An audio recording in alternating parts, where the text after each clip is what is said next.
Shalom. Giving all praises to my Heavenly Father.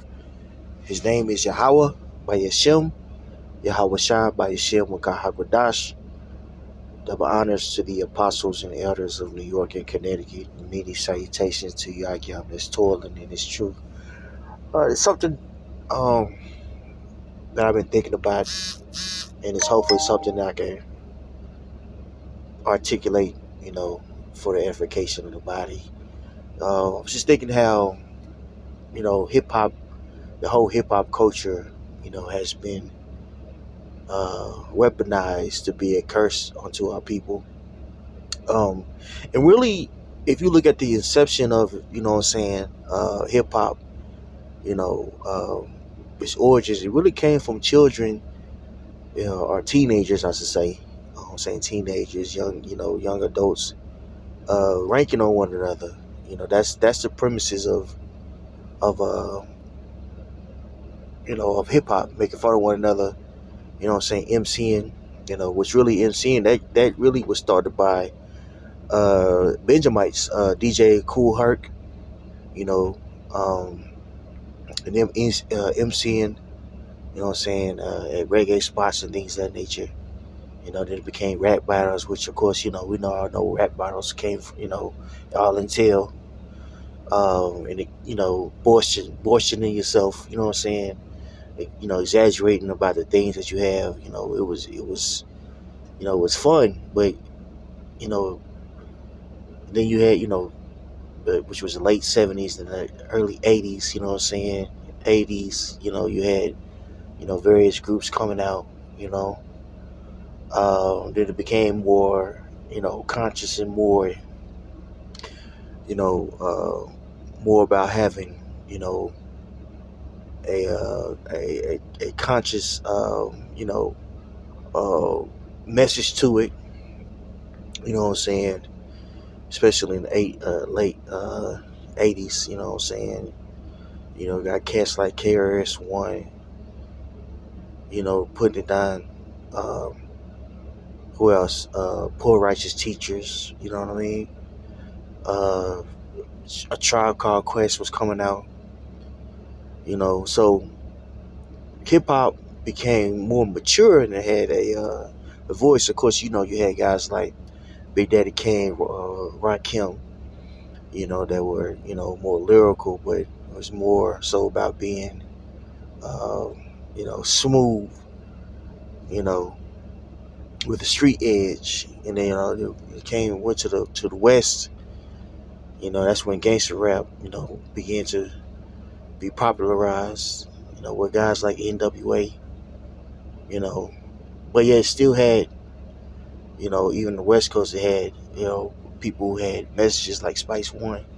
But this is when, the U.S. started um, taking note of the power of hip hop, and began to infiltrate it, you know, to where it began to be weaponized against us, and even at its core, its inception, it was created by kids, and it's ran by children, and you know, within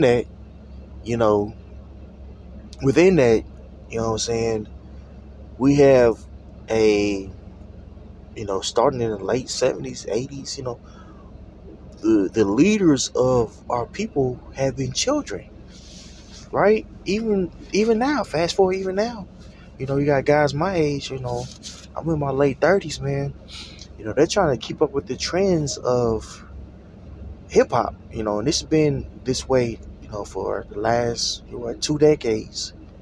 People that have been in their 30s, 40s, they're looking for the young generation to come up with new trends and things of that nature to follow, and it's leading down a very destructive path. And this is a part of the curses, man.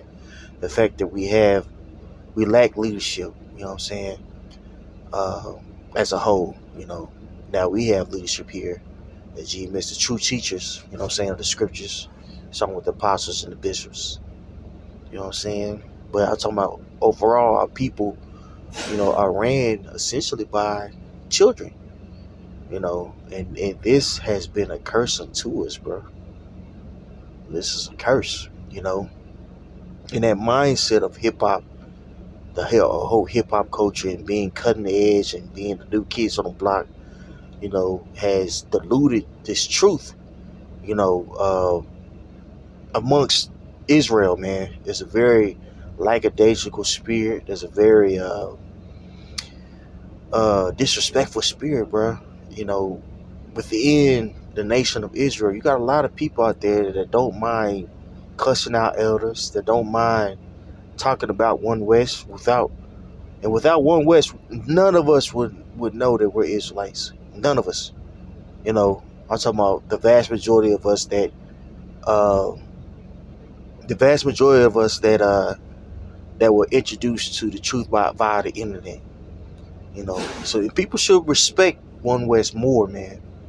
But Jake, to be cutting edge or to be the new kid on the block, Jake would take talking points of our enemy like vocab, and implement it in their teachings, and within doing so, they disregard the work of our forefathers, man.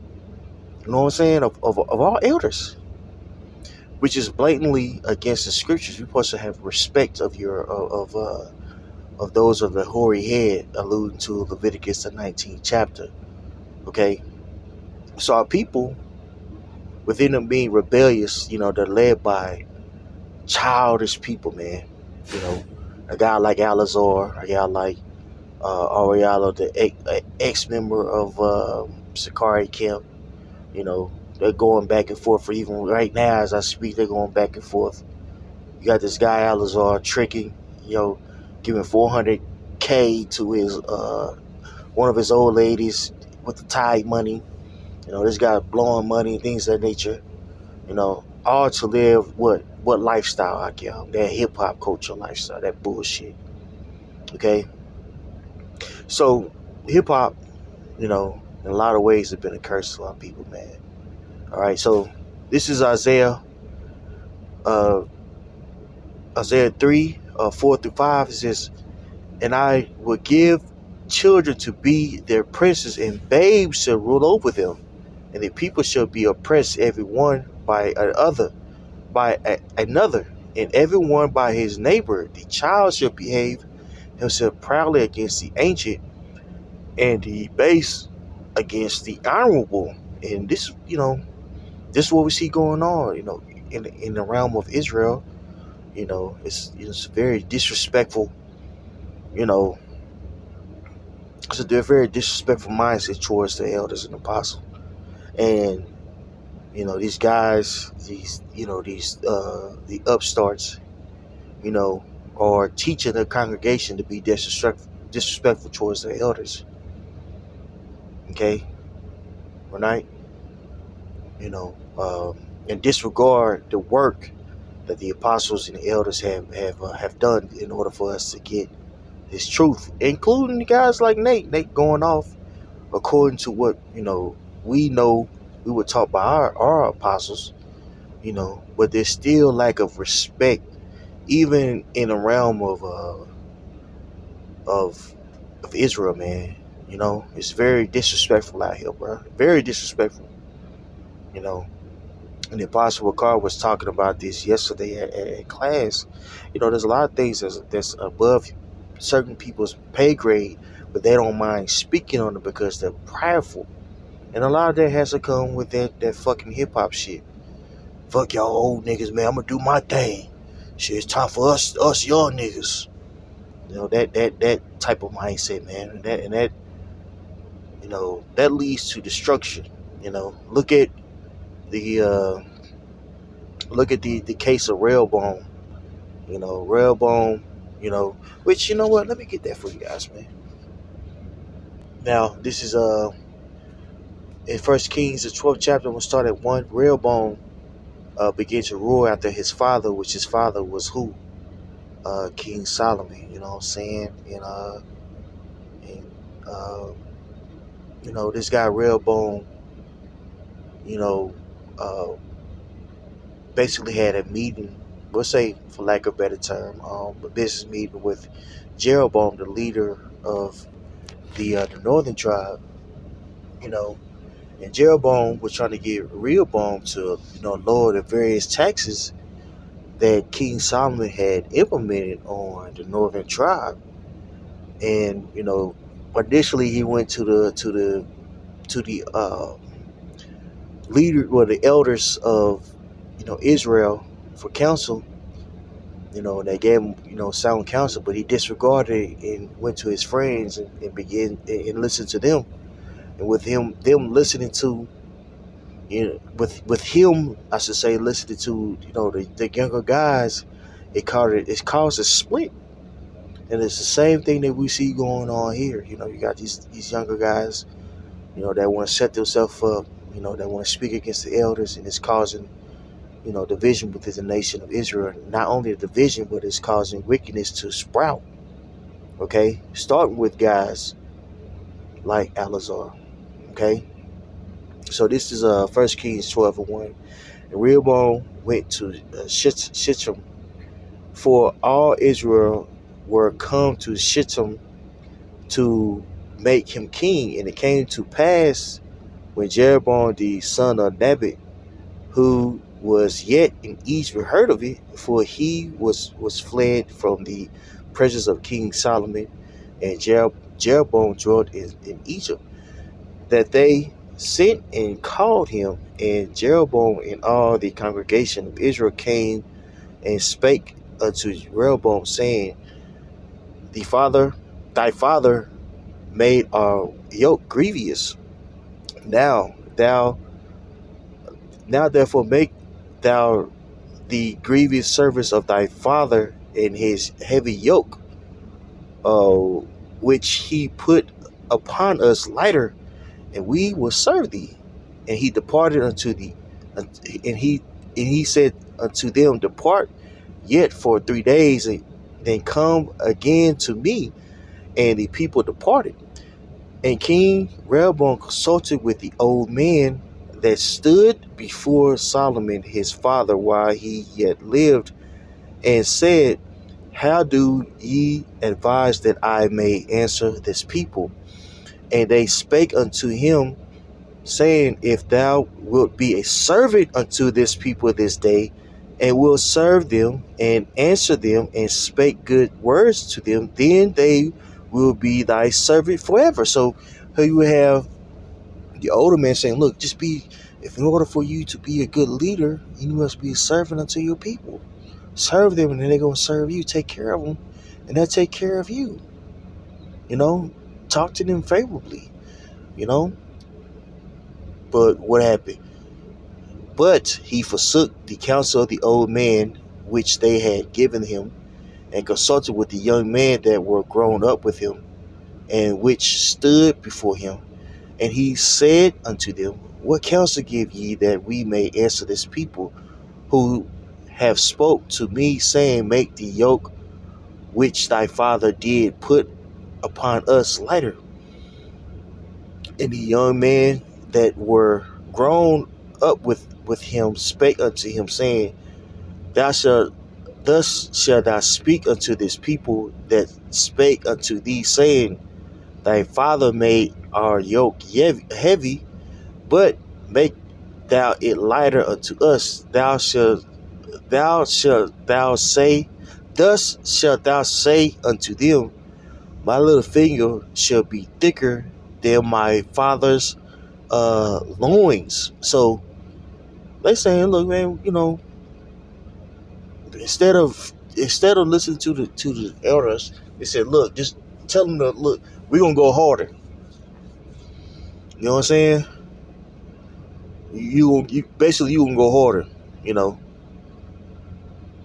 And down here in the South, we'll say, yeah, somebody's trying to stun on somebody, or belittle someone. He's like, yeah, I'm about basically told him, like, I'm about to show my naked ass. I'm about to really show y'all what time it is. I'm supposed to let my nuts hang, in a sense. Sorry for being vulgar, but that's just what he said. My little finger shall be thicker than my father's loins. You know what I'm saying? Like, look, y'all, you think my father was bad? Look, I'm about to really let my nails hang on you. Talking crazy. You know what I'm saying? Talking crazy to these people, man. This is the mindset that you see in the nation of Israel via hip hop, man. You know, got guys out there they aren't scared to call the elders old N words, call the apostle Ronald a piece of F, call, talk crazy about the apostle Gabar, call him a clown. You know what I'm saying? Like crazy, bro. You know, crazy. And this is the mindset of our people, bro. They don't mind talking crazy to government, authority. Okay. Verse 11. And now, whereas my father did lay you with a heavy yoke, I will add to your yoke. My father have chastened you with whips, but I will chasten with you with scorpions. So it's like, look, I'm gonna really put you in a captivity. Right? So Jeroboam and all the people came to Rehoboam the third day, and the king had appointed, as the king had appointed, saying, come to me again the third day. And the king answered the people roughly, and forsook the old man counsel that they gave him, and spake to them after the counsel of the young man, saying, my father made your yoke heavy, and I will add to your yoke. My father also chastened you with whips, and I will chasten you with scorpions. Wherefore the king hearkened not unto the people, for the cause was from Yahweh ultimately, that he might perform his saying which Yahweh spake to Ahijah the Shilonite unto Jeroboam the son of Nebat. Because if you look, I believe in the latter chapter, uh, Ahijah told Jeroboam that he would rule the northern tribe because of King Solomon's disobedience. Okay, so ultimately this was the will of the Heavenly Father, to set up, these these YNs to cause division in the old ancient time and even now under the spell of hip hop, man. It's just very interesting. Verse 16. So when all Israel saw that the king hearkened not unto them, the people answered the king, saying, what portion have we in David? Neither have we inheritance in the son of Jesse. To your tents, Israel. Now see to thy own house, David. So Israel departed unto their tents. So the nation of Israel said, look, we don't want nothing to do with you or your lineage. We don't want to do anything with you, with David or Jesse. We're gonna do our own thing, man. And this division that happened in the nation of Israel came from what? It came from these, upstarts, these young, disrespectful YNs, man. And a lot of division that's going on now in the nation of Israel and all around, those that's in the nation of Israel that know, and abroad, in, all the tribes, so-called Negro, Latino, Native Americans community. There's a division between older men and younger men because these niggas are disrespectful, bro. And this is a curse. It's a curse. And a lot of it, again, has to do with the mindset that they are fed by hip hop, man. So this is Ecclesiastes 10 and 16. Woe to thee, O land, when thy king is a child and thy princes eat in the mornings, right? So destruction to the land when your king is a child. Why? Because he's going to make unwise decisions. He's going to make impulsive decisions. And we see that going on now, man. Look at what's going on with Alazor.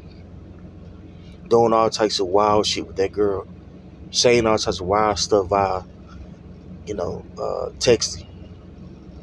Want to get, you know, whew, I hate to even say it, pegged. You know what I'm saying? Being nasty, bro. When he's holding off his wife. And he's just thinking that, hey, I'm just having a good time, exploring my fantasies. Like, bro, you are a leader.